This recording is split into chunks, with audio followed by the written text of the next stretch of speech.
ఈ మాట ఎందుకు విద్యా సంస్థల వాళ్ళు పేరెంట్స్ కు చెప్తలేరు? నేను అడుగుతా ఉన్నా, తల్లిదండ్రులారా, మీ పిల్లలకు ఫ్రీ ఎడ్యుకేషన్ కావన్నా వద్దా? కావాలనుకుంటేనే చేయలేవటండి.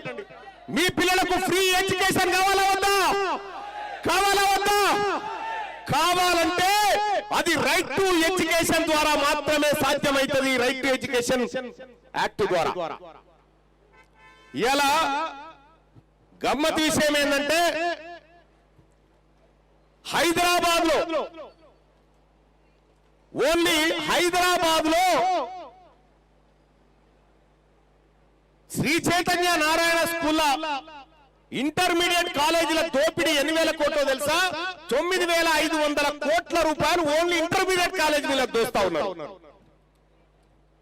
మొత్తం తెలంగాణ రాష్ట్రంలో ఒక ఏడాదికి మా తల్లిదండ్రులు, మా అక్క చెల్లెల రక్తం దాగి కార్పొరేట్ వ్యవస్థ సంపాదిస్తున్నది ఎంత అంటే 90,000